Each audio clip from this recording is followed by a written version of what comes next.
So this video I'm about to do, I wrote this a long time ago and I was in a dark spot then, and I talk about it in the video. I'm okay now, so don't worry about me. And you can't be a quote good person end quote without making these decisions about who you are and how you act before the situation arises. There's no way I'm going to be insulted when I call my video channel Crippled CEO. So I wrote the script for this video in Las Vegas, and it took a lot for me to get there. Traveling for me is a thing. Airlines destroy, damage, or lose my wheelchair entirely on 8 out of 10 flights. The process of getting me on and off of an airplane is often embarrassing and degrading. The flight itself, because of the seats, my physiology, and my inability to adjust my position is unbearably painful.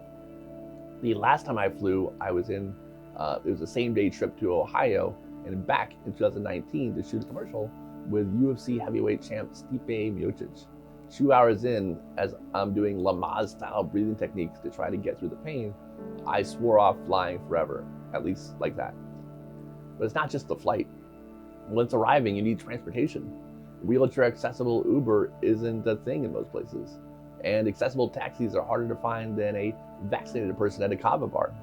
You can rent a wheelchair-accessible van, but it has to be done months out, and the price would make your eyes sweat.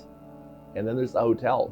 From getting in and out of bed to the restrooms, they're just really not equipped for me. I haven't been on a non-business trip for over a decade. One, because I don't like being away from work, but also because of all of the difficulties I just mentioned. I did this trip because A, I had someone I really wanted to go with. B, there was an amazing UFC card I wanted to attend. And C, Vegas is the only city I know of that has hotels that have the kind of lift I use at home installed. And D, Vegas is the only city I know of with a plethora of wheelchair accessible taxis. The roster for the trip ended up changing, and reason A ended up going away, but I'm stubborn, and the last 8 weeks I've been going through a rough patch, so I decided I was pressing ahead regardless. The only problem you didn't see solved in that list above was flying. Vegas might be accessible, but I still had to get there.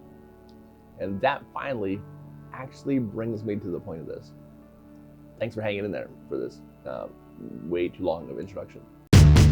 There's no way I'm going to be insulted when I call my video channel Crippled CEO. You've heard me repeat ad nauseum that the people you allow into your life, the people closest to you, have an incalculable impact on who you are. Who you choose to talk to and be around regularly is literally the most important decision you make, and we don't take it seriously enough. You've also heard me repeat that doing the right thing is always the right thing. And I don't just mean that from a moral point of view. I think doing the right thing is also the correct long-term strategic move for having a happy, successful life. Doing the right thing also includes the other life principle that I'm obsessed with. Always do what you say you will. This sounds easy and obvious, but it gets tough when something goes wrong. In both my personal life and in business, I've chosen to keep promises to people who have hurt me, mistreated me, or proactively sought to cheat or screw me. This is made even more difficult because people will advise you to do otherwise, to break your word, and part of you strongly agrees with them. They don't deserve it. Why would you keep helping them? Keeping promises in these cases goes against our human nature. You have to make the decision ahead of time that this is a rule you follow, because if you do it on a case-by-case basis, you will falter. But what does any of this have to do with Las Vegas, Nevada? The people closest to you shape the person you become. But if you're a person who has consistently done the right thing, the word spreads. And I've found that acquaintances you barely know can and will go above and beyond, bending over backwards in unbelievable ways to do even more for you than some of your closest friends and family will. Being an exceptionally good human isn't just altruism. The arrangements to fly me to Vegas, to get my wheelchair to Vegas, and a ton of other details were taken care of by someone I barely knew. His name was Joseph. It took him dozens of hours of work to coordinate, and he did it for free. When I asked him why, he said, "I know the kind of person you are, and you deserve it.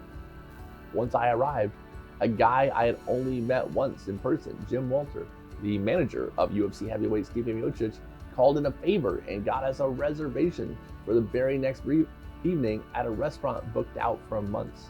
It took him multiple phone calls and a flurry of emails, like some actual work. He barely knows me. I didn't ask. I can't benefit his life in any way. He just offered. Why? Same kind of reason. When we had worked together previously, I did the right thing in spots other people may not have, and I consistently did what I said I would. We live a long time, and the word about who you are spreads, especially with how connected we all are now.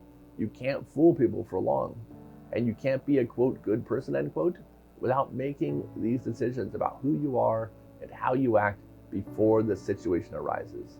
Because the right choice often isn't the natural one. And if you're striving to be uncommon among uncommon people, like David Goggins, then most are going to think you're crazy for sticking to your principles in the situations where it matters the most. But you should, because it's the right thing to do. You know who else is the right thing to do for me? Your mom. And I do her right every time, just like I promised I would. She also subscribes to my channel and likes all my videos, and I think you should too. Thank you so much for watching, and you and your mom will see me on the next one.